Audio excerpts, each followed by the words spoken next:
One thing I love in cinema that Christopher Nolan does is he'll take these opening images that have one meaning, and then when you watch the film a second time, they have a second meaning. Patrick, you've been a filmmaker for 15 years? Mm-hmm. Yeah. Was it everything you thought it would be? Well, you know, there's lots of sides to that question. No one ever goes in expecting the amount of stress that comes with it. But I think the reason that is because people overlook the idea of management. When you go in to make your own movie, as a director, you're managing all the personalities on set. So you're managing everybody that's going to come into this. And I think we have a fantastical idea of what that would look like directing a movie.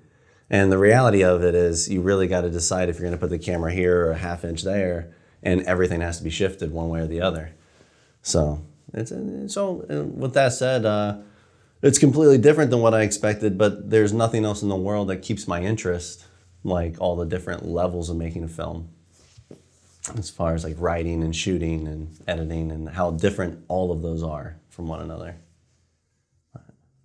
Was it easier, or I should say, is it easier or more difficult than you anticipated? Making movies? Mm-hmm. Well, on April 23rd, 2006, that was the day I devoted my life to cinema. I told a friend of mine a dream I had, and he responded with, "You should make movies," and something clicked in my head. And at that particular time, I was skateboarding a lot and kind of going the sponsored skateboarder route. And so when I first started making movies for the first 5 or 6 years, I only viewed it like skateboarding. Like taking people, sneaking into a location, filming something, and then running away. And I would make these films and show my family members them every holiday, but I didn't know about film festivals. I didn't know about, it could be a living or anything of that sort. I feel like throughout the time you're making stuff, you start to hear these little nuggets of, oh, that's pretty good, or oh, this, and it kind of builds into something.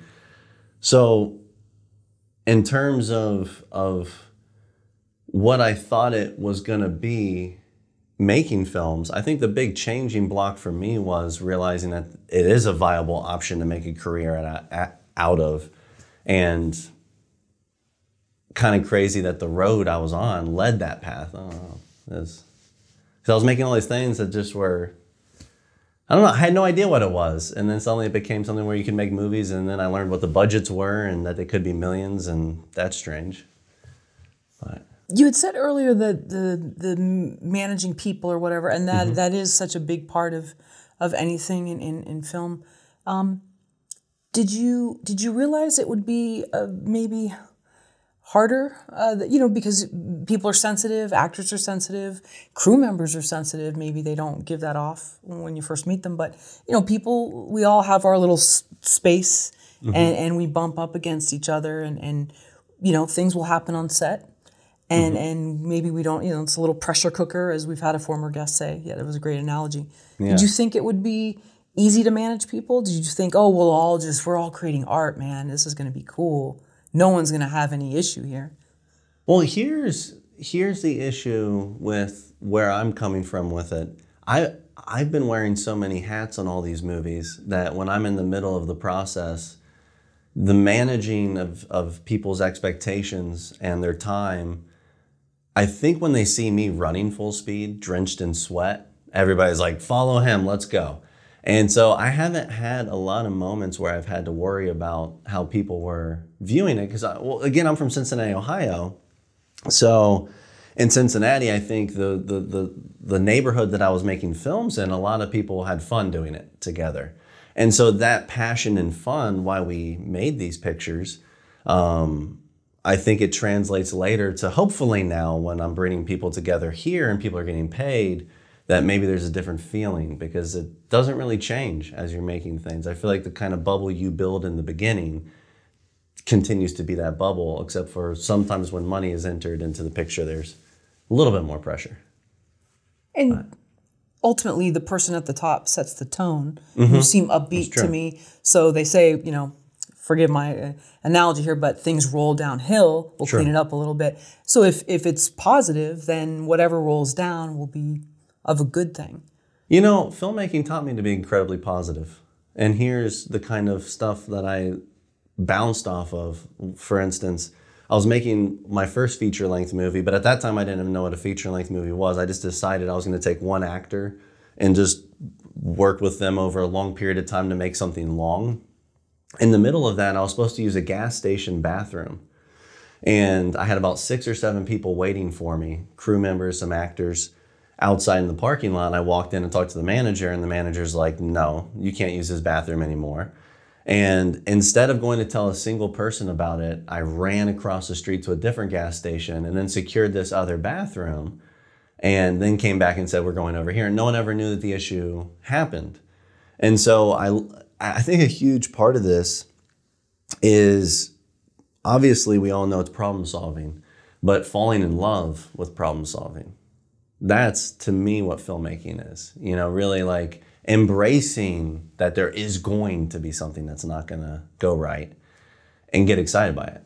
And I think so over the years, especially making movies with no money, because I made 2 features and a bunch of other shorts with no financing behind them except for less paying for gas and food, you have to be incredibly creative and to get those projects done. So then when the money enters the picture, in my mind, I am hoping you can still stay in the realm of we're making this piece of art, but then also understanding you're also making product and people need to get their money back or you're not going to keep doing this. So it is a kind of transformation into your vision and the color red or blue or how the poster should appeal to the eye.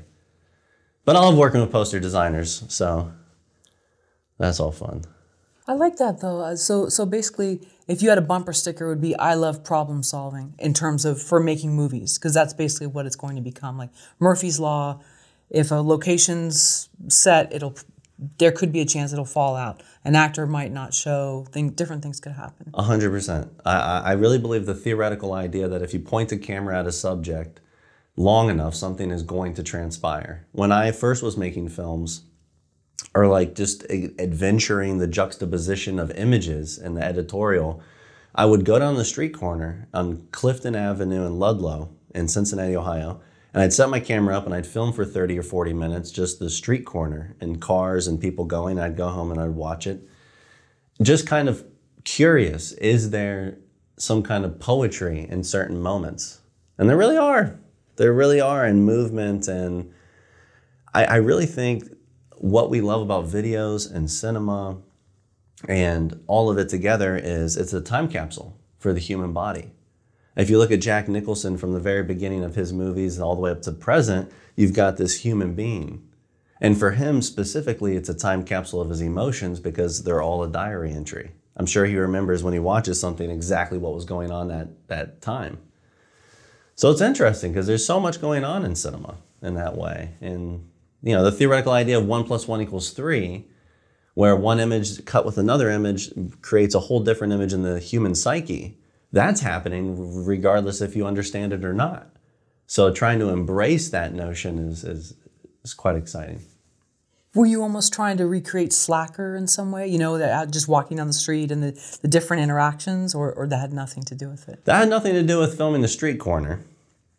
That was just me wondering, you know, at that particular time I was reading a book on directing and they were talking about directing background actors and background stuff. And I just kind of started thinking to myself, well, it doesn't take much time for me to go film the street corner for 30 minutes. Like, I wonder what that looks like. And that's like the most realistic depiction you're ever going to get of a street corner.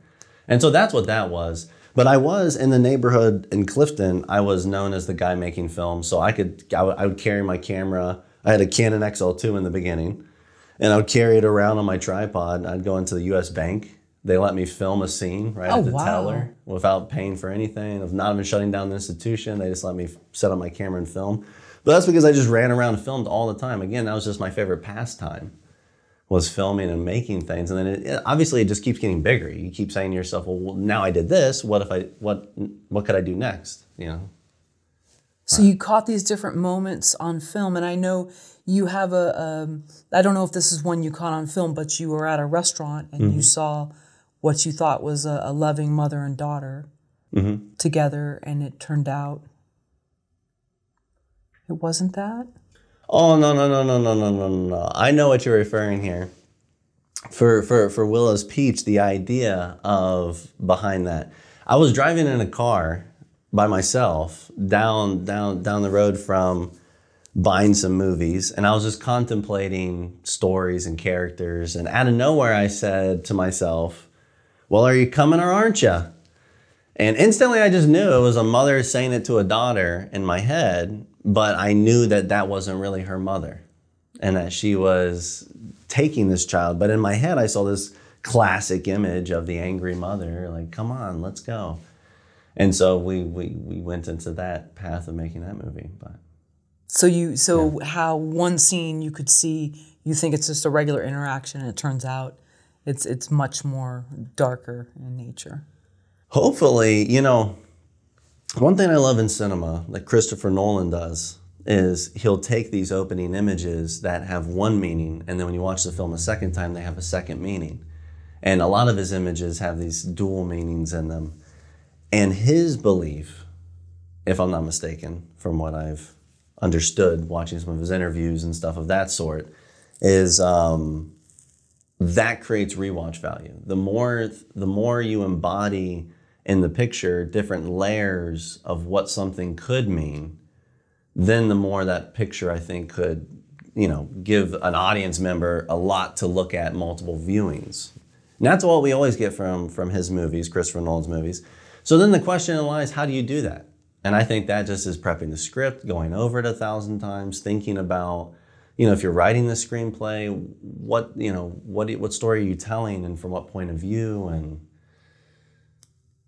yeah, and how do images even work with the mind? Because at the end of the day, that's what we're choosing. Every time you choose a lens versus camera placement. Like if I wanted you to feel vulnerable, maybe I would put the camera on a very wide angle lens and put the camera right up against your face and have you do the scene, and it might make you feel more vulnerable at that moment. Or if I want you to feel more secure, maybe I put the camera on a very long lens, like the Safdie brothers in Uncut Gems when they're filming Adam Sandler getting knocked into the fountain from across a block on an 800 millimeter lens, and Adam has no idea where they're filming from. So I feel like all of those choices are so important to making the piece. But